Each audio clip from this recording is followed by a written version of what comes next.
ہمارے ساتھی روف احمد کی علی محمد ساگر سے خاص بات چیت اور جس طرح نیشنل کانفرنس کے سرپرست اعلیٰ نے پارلیمانی انتخابات کے حوالے سے بیان دیا تھا، تو یہاں پہ بھی یہی سوال ان سے پوچھا گیا، کشمیر کی صورتحال اور موسم سب کچھ ان سے پوچھا گیا، اور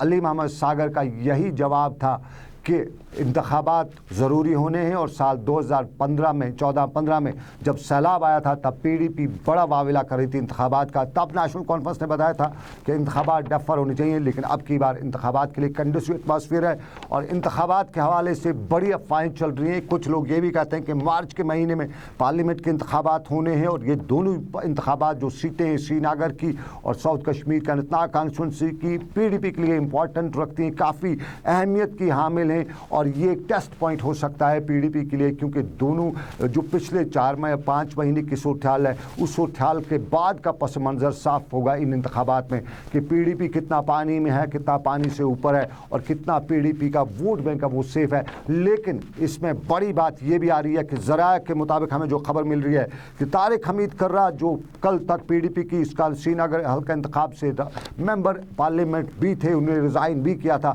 اور خبر آ رہی ہے کہ طارق حمید کرہ پلٹی مار چکے تو ہیں ہی پہلے سے، لیکن پلٹی مار کے کس کھاتے میں جا رہے ہیں اس پر بھی ہمارے پاس ذرائع سے خبر آ رہی ہے، اس پر ہماری نظر برابر جاری ہے۔ ہمارے ذرائع سے خبر ملی ہے کہ ایک بڑی جماعت میں وہ شامل ہونے والے ہیں، اور اس کے بعد وہ سری نگر سے پارلیمانی انتخابات بھی اس جماعت کی ٹکٹ پر لڑ سکتے ہیں۔ لیکن معاملات اور بھی ہیں، اور دوسرے معاملات میں انتخابات کے بعد تعلیم، اور تعلیم کے معاملے میں کشمیر میں بہت سی سیاست اس سال ہوتی رہی، پہلے انتخابات،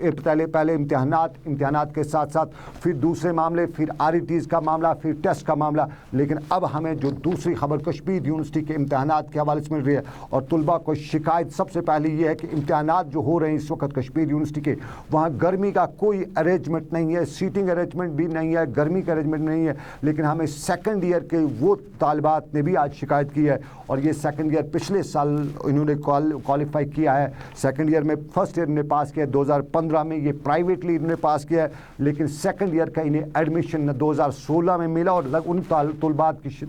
طلباء و طالبات کی شکایت ہے کہ لگاتار وہ پچھلے 5 دنوں سے کشمیر یونیورسٹی کے دروازے پر جا رہے ہیں، انہیں اپنی دادرسی بتانا چاہتے ہیں کہ ان کا پچھلے سال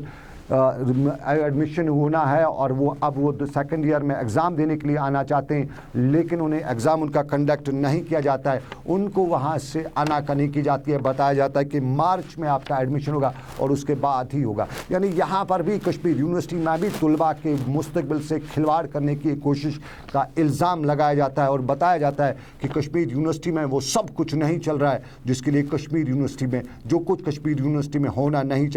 چاہیے تھا، اور طلباء کے مستقبل سے یہاں کھلواڑ کرنے کی کوشش کی تھی۔ ہم نے بڑی کوشش کی تھی کہ ہم رجسٹرار ایگزام سے کشمیر یونیورسٹی کے ان سے بات کریں، ان سے پورا اس موقف جانے کہ کیا ہے وجہ، ان طلباء کا کیوں ایگزام نہیں ہو رہا ہے، ان طلباء کو ایڈمیشن کیوں نہیں مل رہا ہے جو فرسٹ ایئر سے 2015 میں پاس ہو چکے ہیں، اور 2016 کے دسمبر میں بھی ان کا ابھی تک ایڈمیشن اور ایگزام نہیں ہو رہا ہے سیکنڈ ایئر کا۔ تو یہ سوال ہم نے ان سے جاننے کی کوشش کی تھی، لیکن ہمارا ان سے رابطہ نہیں ہو سکا، سرکاری فون اکثر بند ہی رہتے ہیں، اور لینڈ لائن کوئی اٹھاتا نہیں ہے کشمیر یونیورسٹی کا۔ لیکن ہم دوسری خبروں پر چلیں گے، اور دوسری خبروں میں آپ جانتے ہیں موسم کا مزاج بھی، لیکن اس سے آپ کو بتاتے چلیں کہ بانہال چاچل اور بانہال چاچل کے لوگوں کی مانیں تو ریاست میں P M G S Y محکمے کی کارکردگی پر سوال ہی سوال اٹھ رہے ہیں، اور مقامی لوگوں کا ماننا ہے کہ پچھلے 5 سالوں سے یہاں پی ایم جی ایس محکمے ایک ہی سڑک کو سونے کا انڈا سمجھ کر ہر دن نچوڑ رہا ہے، اور یوں اس سڑک کا کام 5 سال میں بھی